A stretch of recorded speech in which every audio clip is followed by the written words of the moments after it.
नमस्कार, मैं हूं मनोज सैनी और आप देख रहे हैं हमारी खास पेशकश बहस गरम है। और जिस मुद्दे पर बहस गरम है वो है बीजेपी का मिशन छिंदवाड़ा। जी हां, पिछले 40 सालों से कांग्रेस का अभेद किला माने जाने वाले छिंदवाड़ा को भारतीय जनता पार्टी इस बार हर कीमत पर ढहाने की तैयारी कर चुकी है। बीजेपी ने खास तौर पर छिंदवाड़ा को जीतने के लिए अलग से इलेक्शन वार रूम भी तैयार किया है, जो छिंदवाड़ा में माइक्रो लेवल पर डाटाबेस तैयार करेगा। लेकिन कांग्रेस बीजेपी की इस तैयारी को चुनौती मानने से इनकार कर रही है।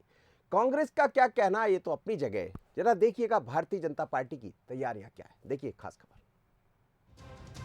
दशकों से कांग्रेस का भेद गढ़ रहे छिंदवाड़ा को उखाड़ फेंकने बीजेपी युद्ध स्तर पर तैयारी कर रही है। पहले अमेठी में राहुल गांधी को मात देने वाली टीम का छिंदवाड़ा में डेरा डालना और अब बीजेपी का सिर्फ छिंदवाड़ा के लिए इलेक्शन वार रूम तैयार करना इसी ओर इशारा करता है कि बीजेपी हर कीमत पर छिंदवाड़ा में बीजेपी का परचम लहराना चाहती है। बीजेपी की इन तैयारियों से साफ जाहिर है कि बीजेपी की नजर न सिर्फ छिंदवाड़ा की 7 विधानसभा सीटों पर है, बल्कि मध्य प्रदेश में कांग्रेस की कब्जे वाली इकलौती लोकसभा सीट छिंदवाड़ा को भी कांग्रेस से छीन लेना चाहती है। बीजेपी का कहना है कि न सिर्फ 23 बल्कि 24 में भी बीजेपी कांग्रेस को छिंदवाड़ा से उखाड़ फेंकेगी।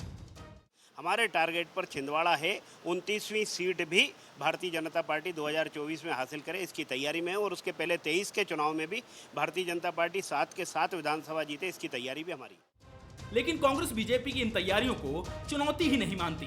कांग्रेस का कहना है कि कमलनाथ के गढ़ को भेदना तो दूर, बीजेपी से डिगा भी नहीं पाएगी। छिंदवाड़ा एक अवैध किला है, उसे भेदा नहीं जा सकता।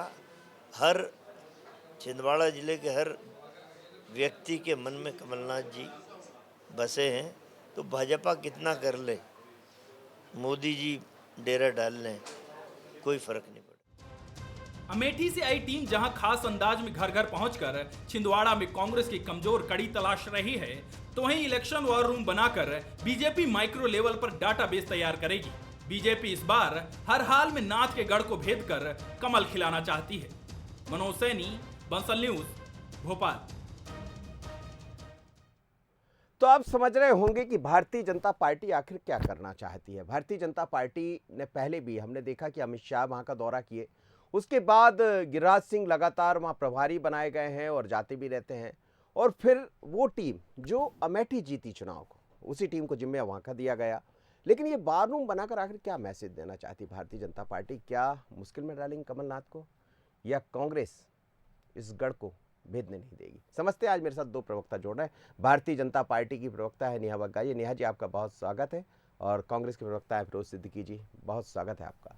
फिरोज जी, सबसे पहले छिंदवाड़ा आपका गढ़ रहा है और लगातार कमलनाथ वहां से चुनाव जीतते रहे।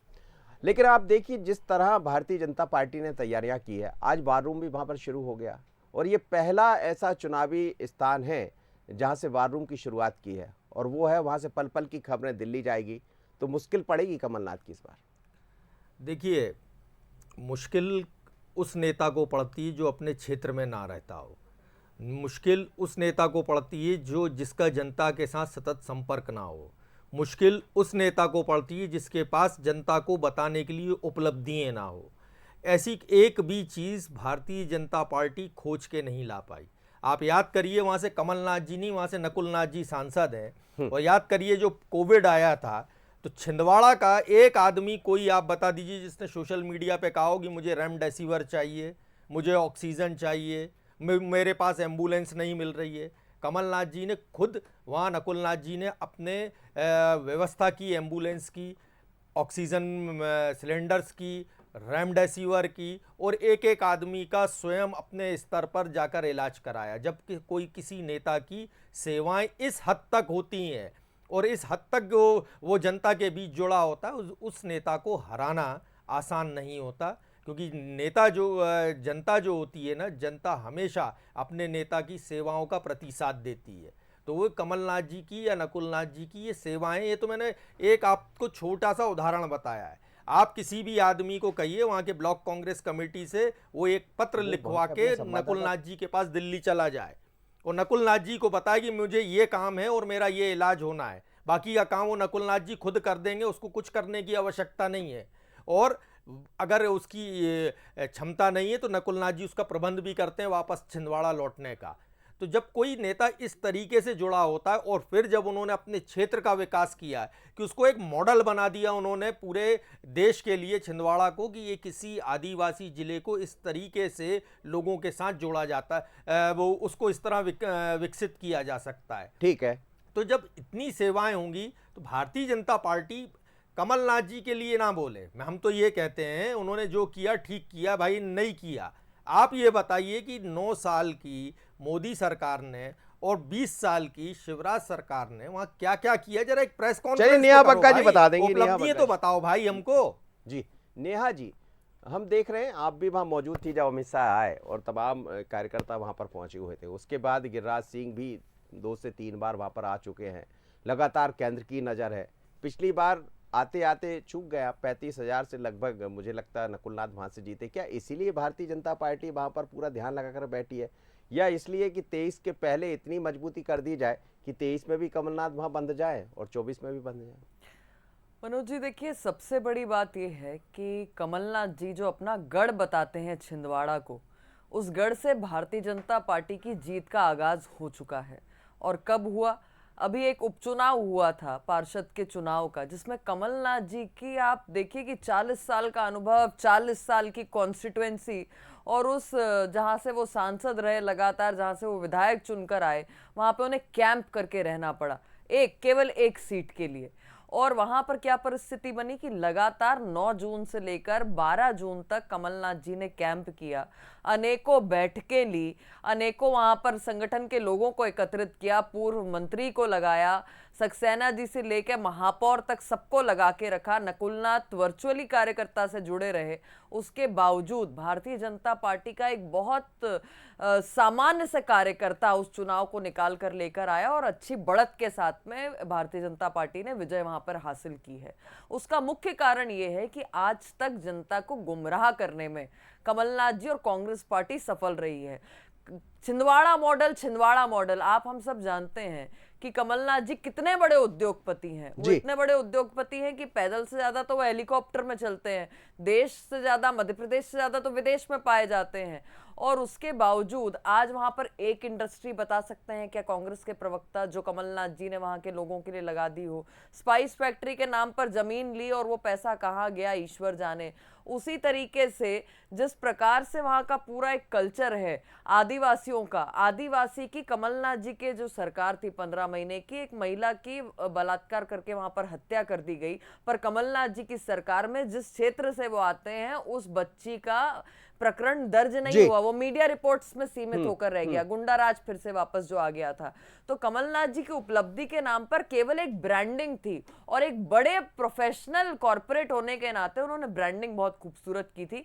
पर एक बात तय है कि जिस तरीके का भारतीय जनता पार्टी का कुशल नेतृत्व है, जिस तरीके से हमने पन्ना समितियों में महिलाओं को 33% का जिम्मेदारी दे दी संगठन के अंदर, और जिस तरीके से भारतीय जनता पार्टी में अमित शाह जी वहां पर लगातार आ रहे हैं, गिरिराज जी वहां पर आ रहे हैं, कविता पाटीदार जी प्रभारी के तौर पे वहां पे लगातार रह रही हैं, इस बार कार्यकर्ताओं ने ये ठान ली है कि कमलनाथ जी का जो भांडा है उसको फोड़ कर रहेंगे और हर स्तर पर फोड़ेंगे। जिस तरीके से उन्होंने लेकिन नगर निगम के चुनाव हुए तो आप नहीं फोड़ पाए थे, वहां से नगर निगम छिंदवाड़ा बनाने में वो सफल हो गए। हाँ, पर एक स्टेप आगे बढ़कर देखिए ना, अगर वहां पर एक होलसेल नगर निगम का चुनाव था, वहां पर भारतीय जनता पार्टी का महापौर नहीं आ पाया, पर उपचुनाव में जहां पर केवल एक पार्षद चुनाव लड़ने वाला था, जिसके लिए कमलनाथ जी ने अपनी इज्जत को उस तरीके से देखा, वहां पर क्या हुआ? कैंप लगाकर बैठे 9 तारीख से 12 तारीख तक। आपने कमलनाथ जी को कभी स्थिरता के साथ किसी भी जगह पर देखा है क्या? उनके ही क्षेत्र में बैठे, उनका बेटा ही वहां से छिंदवाड़ा से सांसद है, उसके बावजूद स्थितियां क्या बनी है मनोज जी? जी फिरोज जी, जैसा कह रहे हैं नेहा जी कि देखिए गढ़ को भेदना तो शुरू कर दिया, वो कह रहे हैं कि अभी हाल में एक पार्षद जीत गया वहां से। अब ठीक है, आजकल चुनाव बड़े होते हैं तो पार्षद पर भी चर्चा हो जाती है, क्योंकि वो छिंदवाड़ा है और छिंदवाड़ा में तो ये कहा ही जाता। और ऐसा भी नहीं, सुंदरलाल पटवा एक बार वहां से चुनाव जीते हैं भारतीय जनता पार्टी से। गढ़ है ये माना जा सकता है, लेकिन गढ़ में इतना परेशान कर दिया जाए कि जरूरत ही ना पड़े। आप देखिए, ऐसा है कि ये भारतीय जनता पार्टी को काम नहीं है कुछ करने को, इसलिए ये इस तरीके की बातें और इस तरीके की चीज़ें करती रहती है। अब एक पार्षद जीत गया, ठीक है भाई, जीता, अच्छी बात है, लोकतंत्र है, और बधाई उस पार्षद को, जीवंत लोकतंत्र है वहाँ के छिंदवाड़ा के लोगों को बधाई कि वो मुद्दों को देखकर और मुद्दों के सहारे वो वोट देते हैं, किसी व्यक्ति को वोट नहीं देते। वही तो बात मैं कह रहा हूँ कि कमलनाथ जी की इतनी उपलब्धियां हैं वो अपने क्षेत्र में, इतना लोगों से सीधा जुड़ाव है, और आप चलेंगे हम उन्हीं को हराएंगे तो ठीक है, आपकी कोशिश करके देख लीजिए, अच्छी बात है, आपको कोशिश करना भी चाहिए, पर ऐसा नहीं हो कि वो छिंदवाड़ा के चक्कर में आप बैतूल भी हार जाएं, बालाघाट भी हार जाए, सिवनी भी हार जाए और आपकी छिंदवाड़ा मंडला और की टीम चली अलग जाए साथ है में। फिरोज जी, छिंदवाड़ा की टीम अलग है। देखिए ये वो भी तो ऐसे ही कर रहे हैं कि कहीं ऐसा ना हो कि वो छिंदवाड़ा को संभालने में व्यस्त हो जाए और बाकी भाई, सीट यही बात तो वहाँ का आदिवासी, यही तो प्लानिंग है। वहाँ का आदिवासी, वहाँ की आम जनता यही बात पूछ रही है कि भाई हमको ये तो बता दीजिए 20 साल में आपने क्या किया छिंदवाड़ा के लिए। नहीं पता, शिवराज जी उसका नाम नहीं बता पाते। 10 साल में मोदी जी की सरकार ने क्या किया, जो गिरिराज सिंह जी वहाँ घूम रहे हैं उनसे पूछिए कि उन्हीं के मंत्रालय ने वहाँ क्या काम करके दे दिया। चलिए हम बता देते हैं कि अगर वो पशुपालन मंत्री हैं तो इंडियन वेटनरी रिसर्च इंस्टीट्यूट की एक शाखा ही खोल देते वहाँ छिंदवाड़ा में, तो लोगों को काम मिलता, मेडिकल कॉलेज तो कमलनाथ जी ने खोल दिया। तो छिंदवाड़ा जो है, छिंदवाड़ा में जो उन्होंने जिस तरीके से कमलनाथ जी ने उसको एक मॉडल के रूप में स्थापित किया है, आप वहां के 4 लेन रोड जीत का अंतर आप देख रहे हैं, कम हुआ ना। देखिए पहले क्या था, देखिए 2000 इससे पहले जो चुनाव हुए थे 2014 उसमें क्या था, 2019 में जब हुआ तो फिर क्या हो गया। देखिए आप ये भी देखिए कि जब इतनी बड़ी आंधी है, एक सुनामी चल रही थी कांग्रेस के खिलाफ, उस सुनामी में भी जो छिंदवाड़ा था वो डटा रह गया। तो आप इससे समझिए कि उसकी जड़ें कितनी मजबूत हैं जमीन में। ये बातें तो समझिए आप कि ये सुनामी जो थी, सुनामी में भी छिंदवाड़ा जो है वो खड़ा रह गया। तो ये बहुत बड़ी बात है। हम आसपास की स्टेटों की एक भी सीट नहीं जीते तो भी हम, महाराष्ट्र हमारा गढ़ रहा है, किसी जमाने में हम वहाँ 1 सीट जीते तो भी छिंदवाड़ा हम जीत गए। इन्हीं की बात से शुरुआत कर लेते हैं। अब अति उत्साह में कई बार क्या होता है, आकलन नहीं कर पाते कि क्या कह रहे हैं, और फिरोज जी ने खुद ही स्वीकार कर लिया कि इतनी बड़ी सुनामी में सांसद जो है वो कांग्रेस पार्टी से नकुलनाथ आ गए, और विधायक कौन है, कमलनाथ, और चुनाव कौन सा था, एक बहुत छोटे से वार्ड का। मैं तो सहमत हूं ना, सांसद लग गया, विधायक लग गया, पूर्व मुख्यमंत्री लग गए, महापौर लग गए, पूर्व मंत्री लग गए कांग्रेस की सरकार के, एक वार्ड नहीं निकाल पाए। वहीं से शुरुआत हुई है, वहीं से इनके किले में जो भेद है वो शुरू हो चुका है। और ये समझने की आवश्यकता है। क्यों है? क्योंकि आज तक जनता को कमलनाथ जी को मुख्यमंत्री के तौर पर नहीं देखा था ना, दूर दूर से देख रहे थे, केंद्र में देख रहे थे, कभी कहीं देख रहे थे, पर अब नजदीक से 15 महीने की कमलनाथ जी की सरकार को देख लिया है। उसमें क्या देखा कि आदिवासी अंचल है छिंदवाड़ा, सहरिया और बेगा बहनों के 1000 रुपए बंद किसने किए, कमलनाथ जी ने किए। महिला अत्याचार उन्हीं के क्षेत्र में हुआ, रेप जैसी घटना हुई जघन्य, पर उसकी FIR लॉन्च नहीं की। क्या वो परिवार नहीं देख रहा, क्या वो समाज नहीं देख रहा, ये उन्होंने वहां पर बैठकर देख लिया। आज जनता जागरूक है, जानती है 84 के दंगे में किस प्रकार से कमलनाथ जी की भूमिका रही है, और उसको बार बार हमने सामने रखने का काम भी किया है। जो सुप्रीम कोर्ट से लेकर जो तमाम सारी कार्रवाई चल रही है, सिखों के गले में टायर डालने वाले, रकाबगंज गुरुद्वारे के बाहर खड़े होकर कमलनाथ जी जिस तरीके से मॉब को पूरा लीड कर रहे थे, वो सारा तथ्य सामने आ गए हैं। शिमला से लेकर इतने सारे बैंक और इतनी बड़ी बड़ी कंपनियों में साझेदारी, पर एक भी छिंदवाड़ा में कमलनाथ जी लेकर आए क्या? इतने बड़े कॉर्पोरेट वर्ल्ड के वो महान हस्ती हैं, पर उसके बावजूद कोई इंडस्ट्री स्टैब्लिश की क्या? लेकिन इसको समझा पाने में आप सफल हो जाएंगे क्या? आज 8 साल से केंद्र में मोदी जी की सरकार है, इस बात को समझा पाने में सफल हो जाएंगे आप? जो आप कह रही वो लोग समझ पा रहे हैं। शुरुआत हो गई, मैंने आपसे कहा ना, शुरुआत हो चुकी है। इसीलिए तो इतना बड़ा सांसद का क्षेत्र, इतना बड़ा विधायक जो पूर्व में मुख्यमंत्री रहा हो, जो 40 साल केंद्र की राजनीति में रहा हो, वो व्यक्ति एक वार्ड नहीं बचा पा रहा, तो शुरुआत तो वहीं से हो गई है। चलिए मैं समझ लेता हूं, आप बने रहिए मेरे साथ। कार्यकर्ता ने कमर कस ली है, क्योंकि सहरिया बेगा बहनों को वापस से 1000 रुपए देने का काम कौन कर रहा है? शिवराज जी कर रहे हैं। आज एकलव्य स्कूल कौन लेकर आया है? शिवराज जी लेकर आए हैं। आज जो जनजाति महानायक हुआ करते थे, आज उनके नाम पे शंकर शाह रघुनाथ शाह जी के नाम से इंस्टीट्यूट किसने वहां पे एस्टेब्लिश किया? भारतीय जनता पार्टी की सरकार ने किया है। आज स्व सहायता समूह से सबसे ज्यादा बहनें कहां से जुड़ी हैं? आदिवासी क्षेत्र छिंदवाड़ा से जुड़ी हुई हैं। तो ये किसकी सरकार में हो रहा है? ये भारतीय जनता पार्टी की सरकार। मैं समझ लेता हूँ ना वहां से इस समय क्या पोजीशन समझ ले। मेरे सहयोगी जोड़ रहा है अमित। अमित, मैं आपके पास आना चाहूंगा। आज से वार रूम की शुरुआत हो गई। आपकी एक खबर भी हमने देखी और यहाँ से भी भारतीय जनता पार्टी के नेताओं से जब बात करते हैं तो वो ये कहते हैं कि इस बार हम उस गढ़ को भेज देंगे।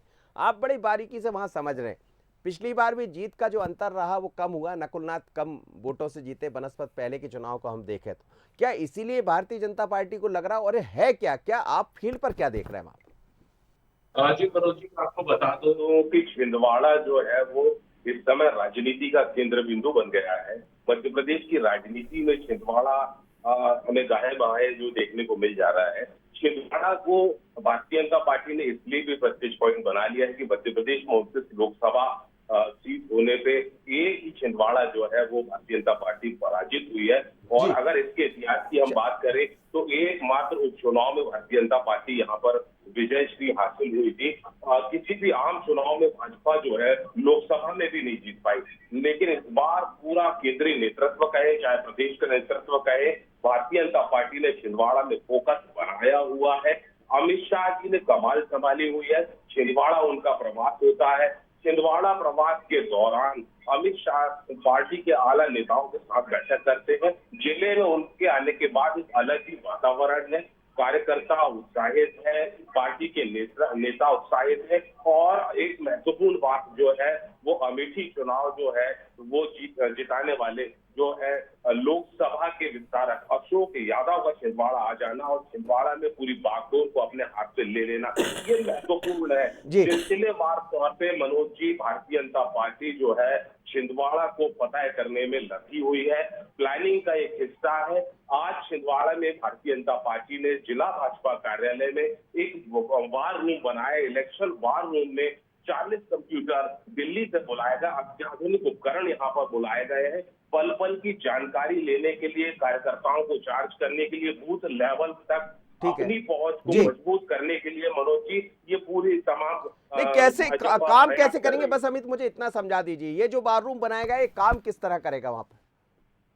मनोज जी, बार रूम जो है जहां नेताओं से हमारी जो बातचीत हुई है, जो पार्टी के जो महत्वपूर्ण लोग हैं, दिल्ली की टीम आकर यहाँ पर काम करती है। बार रूम में बराबर कर्मचारियों की नियुक्तियां कर दी गई है। बार रूम के बाजू में कॉल सेंटर बनाया गया है जहां पर 40 से 50 युवतियां जो है इस कॉल सेंटर पे काम करेंगी। 1 साल के लिए, महत्वपूर्ण बात यह है मनोज जी की 1 साल के लिए इनकी नियुक्ति की गई है, यानी कि विधानसभा के साथ साथ लोकसभा भी इनको निपटाना है। और बड़ी प्लानिंग इन लोगों ने करके रखी हुई है। नेताओं को, पार्टी के पदाधिकारियों को सीधे संपर्क में। चलिए ठीक है अमित, मैं समझ गया आप जिस बात को समझाना चाह रहे थे, मेरे समझ आ गया। साल भर के लिए तैयारियां हैं और इसलिए अमित आपका धन्यवाद, आप बने रहिए। समझ रहे हैं आप फिरोज सिद्दीकी जी किस तरह की तैयारियां? बिल्कुल, बहुत अच्छी बात है, तैयारियां करिए ना आप। हमने यही तो कहा, मैंने कहा जरा चलाइए तो वहाँ सोशल मीडिया, देखें कि क्या क्या आपके सोशल मीडिया में चलता है और जनता की तरफ से क्या क्या जवाब आता है। अब भारतीय जनता पार्टी जो एक पार्षद की विजय जो है उसको उपलब्धि मान रही है। इनको ये नहीं पता नेहा जी को कि चौधरी चंद्रभान सिंह वहाँ से मिनिस्टर भी रहे भारतीय जनता पार्टी के, और एक टाइम था 2003 में 8 की 8 विधानसभाएं हम हार गए थे छिंदवाड़ा की, ठीक। लेकिन वापस जनता ने जो है भारतीय जनता पार्टी का काम देख लिया और भारतीय जनता पार्टी को समझ गई जनता, उसके बाद दोबारा उसने मौका नहीं दिया। ऐसे ही सुंदरलाल पटवा एक बार जीते, दोबारा नहीं जीत पाए। तीसरी बात, कैंडिडेट कौन होगा नेहा जी, पता करिए आप भारतीय जनता पार्टी में चुपचाप से लोग बताएंगे कि जिसकी राजनीति ठंडी करना हो उसको छिंदवाड़ा से चुनाव लड़ा दो। तो जिसकी राजनीति को ठंडी करना होगी उसको भारतीय जनता पार्टी कहेगी अब लड़ लो जो छिंदवाड़ा से, और वो लड़ ले। हम तो कहते हैं नरेंद्र मोदी जी आए लड़े छिंदवाड़ा से, और लड़ लेना वो आके नरेंद्र मोदी जी, और देखिए कौन दिग्गज हैं जो लड़ सकते हैं। ऐसा है, चुनाव जो होता है ये आपके बरगलाने से काम नहीं चलता। जब सतत संपर्क किसी नेता का जनता से होता है वो जनता उसका साथ नहीं छोड़ती, चाहे कुछ भी हो जाए। नेहा जी मनोज जी देखिए, यही अहंकार तो कांग्रेस को ले डूबा। यही अहंकार अमेठी पे करते थे, और क्या हुआ, एक आम कार्यकर्ता स्मृति ईरानी जी ने इनके जो लाल हैं कांग्रेस पार्टी के, गांधी नेहरू परिवार के, राहुल गांधी जी को धूल चटाने का काम किया और ये देखते रह गए। अब इसकी शुरुआत किसने की है फिर से 2023 में? संदीप चौहान ने, एक बहुत आम कार्यकर्ता, एक पार्षद का चुनाव जीत कर आया, जिसमें कैंप किसको करना पड़ा? श्री कमलनाथ जी को करना पड़ा, नकुलनाथ जी को करना पड़ा। मेरी तो मूल भावना यही है कि अभी तक छिंदवाड़ा की जो जनता गुमराह होती रही, अब वो प्रश्न पूछेगी कमलनाथ जी से, जो मैं बता भी देती हूँ कि स्पन प्लांटेशन प्राइवेट लिमिटेड क्यों नहीं छिंदवाड़ा में खोला गया, अल्जो इन्वेस्टमेंट्स क्यों नहीं छिंदवाड़ा में खोला गया, नकुल सिक्योरिटी प्राइवेट लिमिटेड क्यों नहीं खोला गया, बकुल होल्डिंग प्राइवेट लिमिटेड क्यों नहीं छिंदवाड़ा में खोला गया, EMC project private limited Chhindwara में क्यों नहीं खोला गया, international management technology private limited क्यों नहीं छिंदवाड़ा में खोला गया, स्पन एयर प्राइवेट लिमिटेड क्यों नहीं छिंदवाड़ा में खोला गया, सेंचुरी ट्रेडिंग प्राइवेट लिमिटेड क्यों नहीं छिंदवाड़ा में खोला गया, शाखा प्रॉपर्टी प्राइवेट लिमिटेड क्यों नहीं छिंदवाड़ा में खोला बड़ी गया, तैयारी है। और मैनेजमेंट का जो इंस्टीट्यूट है जो गाजियाबाद में है, ये क्यों नहीं छिंदवाड़ा की जनता के लिए खोला गया। खुद की उपलब्धि तो ये पूरे जीरो है, देश खुद को भर कुछ में नहीं है, खुद जो का इतना कुछ नहीं बड़ा है वहाँ कॉर्पोरेट कि का कोई चीज आदमी बता है, दें हम जाके कमलनाथ, छिंदवाड़ा में ये नकुलनाथ, देख लो, वो बकुलनाथ, देख लो, ये ऐसा देख लो, देखिए, वैसा बीच देख में लो। बौखलाना नहीं क्यों नहीं पड़ा? बौखला नहीं मैंने पा रहा एक भी शब्द हूँ। बोला था नहीं, इनके मैं बीच तो में। ये पूछ रहा हूँ कि भाई एक आप भी शब्द उपलब्धि बोला था मैंने बताइए। इनके बीच में। अरे भाई आप ये उपलब्धि मूल बताइए, अंतर है, एक वो कॉलेज हवाई बताओ, जहाज से चलने वाले, एक कॉलेज जो बताओ, किसान का दर्द नहीं समझ एक पा रहे फ्लाईओवर थे। बताओ, एक क्यों- स्टेशन क्यों बताओ, नहीं एक समझ ट्रेन पा रहे बताओ, थे? बताओ ना आज- आपने कौन सी आज ट्रेन जिस चला फोर दी लेन को छिंदवाड़ा में। छाती ठोक ठोक के कह रहे हैं ना, पिछले 8 साल से केंद्र में मोदी जी की सरकार है और 20 साल से शिवराज जी की सरकार है। ये मध्य प्रदेश में ही आता है छिंदवाड़ा, और माननीय मुख्यमंत्री जी की देन लेकिन है। उपलब्धि ये न्याय जी, जीरो है। न्याय जी। इनकी जितना प्राइवेट लिमिटेड उपलब्धि ये पूरी बकुलनाथ, जीरो है। नकुलनाथ, कमलनाथ है, ये देश भर में और विदेश भर में फैला हुआ है, पर छिंदवाड़ा की जनता के लिए कुछ नहीं है। मनोज जी, यही जनता आप पूछने वाली नहीं, लेकिन है वो कि- तो कहते हैं ना नियाजी की छिंदवाड़ा के लिए ही सब कुछ किया, छिंदवाड़ा का मॉडल बनाते हैं वो, तो इसीलिए तो भारतीय जनता पार्टी को पहले से यही तो बाहर रूम पूछ रही खोलना हूँ पड़ कि रहा इंस्टीट्यूट है। आप जाके देखिए, आपको गाजियाबाद बाहर रूम में खोलना खोलते पड़ रहा है, हैं। तमाम नेताओं को लगाना पड़ रहा मेरा है, ये भी तो मूल है। प्रश्न तो यही है ना, मेरा मूल प्रश्न तो यही है जो जनता के समक्ष से आ रहा है कि कमलनाथ जी, आप जी, इंस्टीट्यूट पढ़ाई लिखाई का मैनेजमेंट में गाजियाबाद में मेडिकल खोलते कॉलेज हैं। वहाँ रिजॉर्ट खोलते जिसमें हैं नदी को छिंदवाड़ा में। आपने एक तरफ डाइवर्ट करा दिया था, वो आपने शिमला में खोली है। स्पन एयर चलिए मैं इस लिमिटेड बात का आप जवाब ले, कहीं फिर पर उस चला सिद्दीकी जी रहे ये हैं। बता दीजिए, कमलनाथ जी बाहर जाते सब कुछ खोल लेते हैं, ऐसा उनका आरोप। हालांकि आप लोग ये कहते रहे कि छिंदवाड़ा एक मॉडल है, वहाँ बहुत सारी कंपनियां आ गई है, तो ये तैयारियां तो आप समझ गए थे कि पूरी सूची तैयार करके रखी, और जो 40-50 लोग बैठ गए बार रूम में वो यही सब करने वाले। देखिए वहाँ सिट्रस के लिए और ऑरेंज के लिए उन्होंने पूरा क्लस्टर बनाया। किसने बनाया? छिंदवाड़ा जी ने बनाया, कमलनाथ जी ने बनाया। क्यों? आप देख लीजिए पूरा सौंसर से लेके छिंदवाड़ा तक जो संतरा होता है वो किसने बनाया? कमलनाथ जी ने बनाया वहाँ। ठीक है, आप वहाँ की जो है ना मक्का के लिए देख लीजिए, मक्का का तो पूरा फेस्टिवल लगाया था छिंदवाड़ा में जो हमारी सरकार थी। वहाँ का मेडिकल कॉलेज उन्होंने ही खोला है वहाँ का। अरे आप खाली वहाँ का स्टेशन अरे भाई, जमीन वापस करवा दीजिए आप जनता की। अरे नेहा जी, आप तो खाली स्टेशन जाके देख लीजिए वहाँ का, और स्टेशन जाके देख लीजिए। अगर आपको वर्ल्ड क्लास स्टेशन ना मिले, वो दिल्ली का जो है नई दिल्ली के स्टेशन से बेहतर स्टेशन अगर छिंदवाड़ा का ना हो तो आप मुझे बोलिएगा। वहाँ नैरो गेज ट्रेन हुआ करती थी अंग्रेजों के जमाने की, जो सेंट्रल प्रोविंस होता था। कि जनता के लिए वहां पर आप जाके देखिए तो रोजगार के लिए, आम जनता के कामकाज के लिए, आम जनता की शिक्षा के लिए कमलनाथ जी ने कुछ किया? आपकी सरकार ने कुछ किया? आपको एक लंबी अरे मैं तो आपकी सरकार से पूछा, आप अपनी बताइए। आप ये बताइए, स्कूल आज लाडली बहना योजना का अरे लाभ, आपका आज मेडिकल शहरिया कॉलेज बेगा वहाँ का बहनों आपने को बनाया है 1000 क्या? रुपए, रेलवे स्टेशन आज जिस आपका है तरीके क्या? से रोड्स का वहाँ के इंफ्रास्ट्रक्चर शिवराज जी ने वहाँ पर उपलब्ध कराया है। वहाँ के 4 आज लेन जिस रोड्स तरीके आपके से वहाँ हैं पे क्या? इंडस्ट्री डेवलपमेंट आ रहा है, ग्लोबल स्किल पार्क उसके नजदीक बन रहा है, ये किसने किया? ये शिवराज चलिए, जी अच्छी की बात सरकार ये है ना कि छिंदवाड़ा में जब बात होती है तो कम से कम मनोज काम तो जी, गिनाए जा रहे हैं। आप भी काम मनोज गिनाएंगे, जी, वो भी आप काम जाके वहाँ गिनाएंगे, तो घूम ये तो है आइए। एक अलग तो है। एक रोड दिखाना जिसमें गड्ढा हो, एक रोड छिंदवाड़ा में, एक रोड नेहा जी ढूंढ नहीं पाएंगी जिसमें गड्ढा हो। मनोज जी, मैं ठीक, Manoj ji, engineering college, medical college, अभी कवरेज में जाएंगे तो देखिए। पिछले 8 साल से केंद्र में मोदी जी की सरकार है, और वहाँ का पिछले 4 लेन 20 किसके साल से जमाने में शिवराज बना जी है? की चलिए सरकार सर, बहुत है। धन्यवाद किसके दोनों मेहमानों जमाने को, में बहुत बना है? धन्यवाद। मैं समझ रहा हूँ कि किस तरह छिंदवाड़ा बड़ा महत्वपूर्ण है भारतीय जनता पार्टी के लिए भी और कांग्रेस के लिए भी। कांग्रेस के लिए तो है ही महत्वपूर्ण, क्योंकि कमलनाथ वहां से आते हैं, और कमलनाथ आते हैं तो ये भी कहा जाता है कि छिंदवाड़ा मॉडल को लेकर जब 2017 में भी सरकार बनी, 2018 में मध्य प्रदेश में, तो चर्चा कमलनाथ मॉडल की हुई। लेकिन बात लोकसभा चुनाव की हो रही। लोकसभा में 28 सीटें भारतीय जनता पार्टी के पास है, एक सीट ऐसी है जो बीजेपी के खाते में आ नहीं पाई, वो है कमलनाथ की। हाँ वोट ऑफ परसेंटेज या जो मतों का अंतर है वो कम हुआ है, इसलिए भारतीय जनता पार्टी को लगता है कहीं कि इस गढ़ को भेद दिया जाएगा। लेकिन कमलनाथ भी इस बात को समझ रहे हैं कि इस बार भारतीय जनता पार्टी जिस तरह से तैयारियां कर रही है, चाहे बात विधानसभा की या लोकसभा की, तो उनकी नज़रें भी हो, लेकिन किसकी नज़र जनता पर इनायत होगी और जनता की नज़र किस पर होगी ये देखना होगा। जिसने जनता को समझ लिया और जनता ने जिसको समझ लिया उसका बेड़ा पार हो जाएगा। पर छिंदवाड़ा का गढ़ कौन भेदेगा, नज़र इस पर भी रहेगी। बहस गरम इतना ही, मुझे दीजिए इजाज़त, बने रहिए बंसल न्यूज़ पर। नमस्कार।